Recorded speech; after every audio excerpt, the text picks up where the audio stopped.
आकाशवाणी देहरादून से प्रस्तुत है प्रादेशिक समाचार। पहले मुख्य समाचार। राष्ट्रपति द्रौपदी मुर्मू ने कहा, सरकार हाल के पेपर लीक की घटनाओं की जांच करने और दोषियों को दंडित करने के लिए प्रतिबद्ध।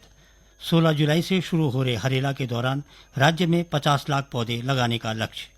दक्षिण पश्चिम मानसून के सक्रिय होने के चलते देहरादून, रुद्रप्रयाग, टिहरी, पिथौरागढ़, बागेश्वर, नैनीताल और चंपावत में कल कहीं कहीं भारी से बहुत भारी बारिश का ऑरेंज अलर्ट। और T20 विश्व कप के दूसरे सेमीफाइनल में आज रात भारत का मुकाबला इंग्लैंड से। नमस्कार, समाचारों के साथ मैं सुशील पुरोहित और अब समाचार विस्तार से। राष्ट्रपति द्रौपदी मुर्मू ने कहा है कि सरकार पेपर लीक की निष्पक्ष जांच और दोषियों के लिए कड़ी सजा सुनिश्चित करने के लिए प्रतिबद्ध है। उन्होंने कहा कि सरकार परीक्षा संबंधित निकायों, उनके कामकाज और परीक्षा प्रक्रिया के सभी पहलुओं में बड़ी सुधारों की दिशा में काम कर रही है। राष्ट्रपति ने कहा कि चाहे प्रतियोगी परीक्षाएं हों या सरकारी भर्ती की प्रक्रिया, सभी में पूरी पारदर्शिता और ईमानदारी की आवश्यकता है। राष्ट्रपति ने कहा कि नई सरकार आगामी संसद सत्र में अपना पहला आम बजट पेश करने जा रही है। यह उसकी दूरगामी नीतियों और भविष्यवादी दृष्टिकोण का एक प्रभावी दस्तावेज होगा और सुधारों को तेजी से आगे बढ़ाया जाएगा। अर्थव्यवस्था की मजबूती पर राष्ट्रपति मुर्मू ने कहा कि केंद्र विनिर्माण, सेवाओं और कृषि को समान महत्व दे रहा है।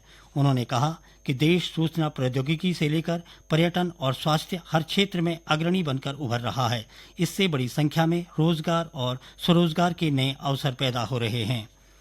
कृषि क्षेत्र को दी गई प्राथमिकताओं को सूचीबद्ध करते हुए राष्ट्रपति ने कहा कि केंद्र ने सहकारी क्षेत्र में दुनिया की सबसे बड़ी भंडारण क्षमता बनाने की योजना पर काम शुरू कर लिया है। उन्होंने भारतीय शहरों को दुनिया में सर्वोत्तम रहने की जगह बनाने की सरकार की प्रतिबद्धता भी दोहराई। अपने लगभग 1 घंटे के संबोधन में राष्ट्रपति मुर्मू ने बुनियादी ढांचे के विकास के लिए सरकार की पहल पर भी प्रकाश डाला और कहा कि प्रधानमंत्री ग्राम सड़क योजना के तहत पिछले 10 वर्षों में 3,80,000 किलोमीटर से अधिक ग्रामीण सड़कों का निर्माण किया गया है। राज्य में दिसंबर महीने में 38वें राष्ट्रीय खेलों का आयोजन किया जाना प्रस्तावित है। इसके लिए खेल विभाग अभी से तैयारियों में जुटा है। प्रदेश के 7 जिलों में आयोजित होने वाले विभिन्न खेलों को लेकर अपर सचिव जितेंद्र सोनकर ने कहा कि सभी तैयारियों को समय से पूरा करने का प्रयास किया जा रहा है। उन्होंने बताया कि अभी आयोजन में समय है और सभी औपचारिकताएं पूरी की जा रही हैं। खिलाड़ियों के ठहरने की व्यवस्थाएं भी की जा रही हैं। राष्ट्रीय खेल में जो विधाएं होती हैं, जैसे 34 गेम राष्ट्रीय खेल में लगभग फिक्स हैं जो आईओए ने किए हुए हैं। बाकी आईओए और स्टेट गवर्नमेंट अपनी सहमति से नंबर्स ऑफ गेम्स बढ़ा सकते हैं। तो हमने इसको 3 कैटेगरी में इसको बांटा हुआ है। एक हमारे अति प्राथमिक गेम है जिसमें हमारे मेडल के प्रोस्पेक्ट सबसे ज्यादा है, जो कि पीछे हमारे कई नेशनल गेम्स में जिसमें हमें मेडल्स मिलते रहे हैं और जिसमें हमें मेडल का ज्यादा से ज्यादा ये है कि पोटेंशियल ज्यादा है, उसको हमने अति प्राथमिकता में रखा है। चूंकि हम होस्ट स्टेट है तो हमें क्वालिफाई करने की आवश्यकता नहीं है। हम जितने भी गेम्स होंगे उसमें उत्तराखंड के सारे खिलाड़ी प्रतिभाग करेंगे हर कैटेगरी में। जो अति प्राथमिक के बाद जो हमारा प्राथमिक है उसमें हमारे वो गेम्स है जिसमें हमें मेडल तो नहीं मिले हैं लेकिन मेडल का पोटेंशियल है, जिसमें हम कहीं न कहीं थोड़े से अंतर से चूक गए हैं या जिनमें हमारे खिलाड़ी इस समय लगभग खिलाड़ियों की संख्या ज्यादा है जो प्रतिभाग कर चुके हैं। एक हमारा जो सबसे लास्ट वाला जो कैटेगरी है जिसमें हमारे मेडल्स वगैरह नहीं आए, जिसमें हमारे खिलाड़ियों का प्रोस्पेक्ट भी बहुत अच्छा नहीं है, लेकिन फिर भी हम उनको फोकस कर रहे हैं ताकि हम आगे के सालों में और इस साल में जब भी हमारा नेशनल गेम्स होना है उसमें हम उनके मेडल्स की संभावनाओं को और अधिक तलाश कर सके। राज्य सरकार ने केंद्र से प्रदेश के वन क्षेत्रों में स्थित जल स्रोतों के पुनर्जीवीकरण के लिए सरकारी विभागों को अनुमति देने का आग्रह किया है। केंद्र सरकार के कैबिनेट सचिव की जल शक्ति अभियान कैच द रेन से संबंधित वीडियो कॉन्फ्रेंसिंग में राज्य की मुख्य सचिव राधा रतूड़ी ने यह अनुरोध किया। श्रीमती रतूड़ी ने कहा कि उत्तराखंड में राज्य स्तरीय स्प्रिंग एंड रिवर रिजुविनेशन प्राधिकरण सारा के माध्यम से जल संरक्षण और जल स्रोतों के पुनर्जीवीकरण के लिए सराहनीय कार्य किया जा रहा है। सूख रहे जल स्रोतों, सहायक नदियों व धाराओं का चिन्हीकरण किया गया है। इनके संग्रहण क्षेत्रों की पहचान की गई है। विकासखंड स्तर पर कम से कम 10 सूख रहे जल स्रोतों और जिला स्तर पर न्यूनतम 20 सहायक नदियों और धाराओं के उपचार को जल संरक्षण अभियान 2024 के तहत प्रस्तावित करने के निर्देश दिए गए हैं। उत्तराखंड प्रांतीय सिविल सेवा PCS के लिए 3 और 4 जुलाई को साक्षात्कार का आयोजन किया जा रहा है। 59 अभ्यर्थियों को साक्षात्कार के लिए आमंत्रित किया गया है। राज्य लोक सेवा आयोग ने चयनित अभ्यर्थियों की सूची जारी की है। राज्य लोक सेवा आयोग के सचिव गिरधारी सिंह रावत ने अभ्यर्थियों को निर्धारित तिथि को साक्षात्कार कार्यक्रम में पहुंचने को कहा है। उन्होंने बताया कि अभ्यर्थियों को अलग से डाक माध्यम द्वारा साक्षात्कार के पत्र नहीं भेजे जाएंगे। साक्षात्कार संबंधी जानकारी आयोग की वेबसाइट पर उपलब्ध है। ये समाचार आकाशवाणी के देहरादून केंद्र से प्रसारित किए जा रहे हैं। ताजा समाचार के लिए आप हमारे सोशल मीडिया एक्स व Facebook page Akashvani news Uttarakhand को फॉलो कर सकते हैं। साथ ही ये समाचार हमारे YouTube channel Akashvani news Uttarakhand पर भी उपलब्ध हैं। आगामी 16 जुलाई से शुरू हो रहे हरेला के दौरान राज्य में 50 लाख पौधे लगाने का लक्ष्य रखा गया है। हरेला के शुरुआती 3 दिनों में 25 लाख पौधे लगाने का लक्ष्य है।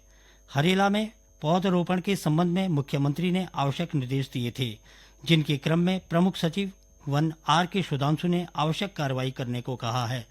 हरेला के दौरान लगाए जाने वाले पौधों में 50% पौधे फलदार प्रजाति के होंगे। मुख्यमंत्री पुष्कर सिंह धामी ने नई दिल्ली में आज केंद्रीय नागरिक उड्डयन मंत्री किंजरापू राम मोहन नायडू से भेंट की।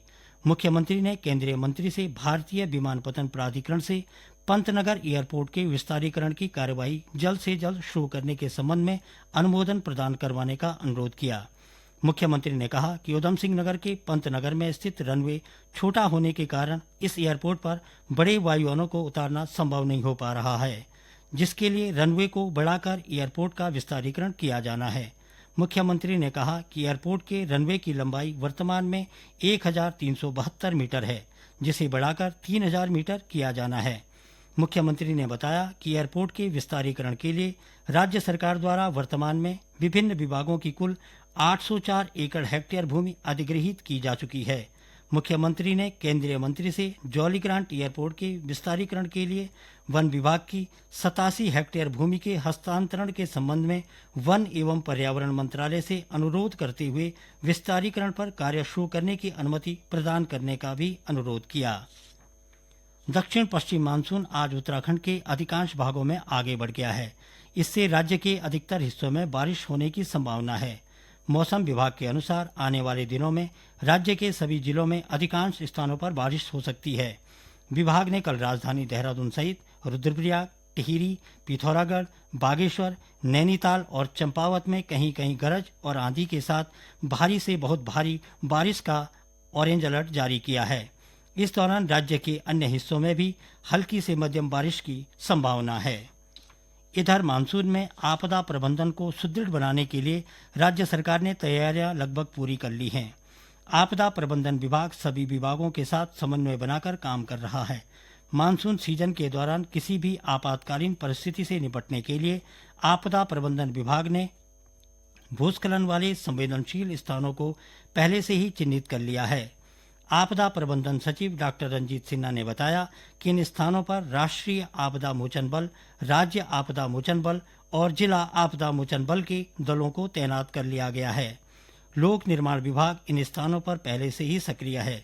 साथ ही चारधाम यात्रा मार्गों पर भी अधिकारी समन्वय बनाकर काम कर रहे हैं। आपदा प्रबंधन की तैयारियों के मद्देनजर राष्ट्रीय राजमार्ग पर करीब 154 भूस्खलन क्षेत्रों को चिन्हित किया गया है। इनमें से 114 स्थलों के उपचार को स्वीकृति दी जा चुकी है और 92 संवेदनशील स्थानों का उपचार किया जा रहा है। आईसीसी T20 क्रिकेट विश्व कप के दूसरे सेमीफाइनल में आज भारत का सामना इंग्लैंड से होगा। मैच रात 8 बजे शुरू होगा। भारतीय टीम अपने आखिरी मैच में ऑस्ट्रेलिया पर 24 रन से जीत दर्ज करने के बाद सुपर 8 राउंड में अंक तालिका में शीर्ष पर रही। दूसरी ओर इंग्लैंड सुपर 8 राउंड में दूसरे नंबर पर रही। यह मुकाबला दोनों टीमों के लिए महत्वपूर्ण है, जो फाइनल की राह तय करेगा। मैच में बारिश की वजह से असर पड़ सकता है। भारतीय गेंदबाजों ने टूर्नामेंट में शानदार प्रदर्शन किया, जिसमें जसप्रीत बुमराह, अर्शदीप सिंह और कुलदीप यादव की तिकड़ी मजबूत दिखी। इंग्लैंड की टीम भी मजबूत है, जो सेमीफाइनल में कड़ी टक्कर देगी। अंत में मुख्य समाचार एक बार फिर। राष्ट्रपति द्रौपदी मुर्मू ने कहा, सरकार हाल के पेपर लीक की घटनाओं की जांच करने और दोषियों को दंडित करने के लिए प्रतिबद्ध। 16 जुलाई से शुरू हो रहे हरेला के दौरान राज्य में 50 लाख पौधे लगाने का लक्ष्य। दक्षिण पश्चिम मानसून के सक्रिय होने के चलते देहरादून, रुद्रप्रयाग, टिहरी, पिथौरागढ़, बागेश्वर, नैनीताल और चंपावत में कल कहीं कहीं भारी से बहुत भारी बारिश का ऑरेंज अलर्ट। और T20 विश्व कप के दूसरे सेमीफाइनल में आज रात भारत का मुकाबला इंग्लैंड से। इसके साथ ही प्रादेशिक समाचार का ये बुलेटिन समाप्त हुआ। नमस्कार।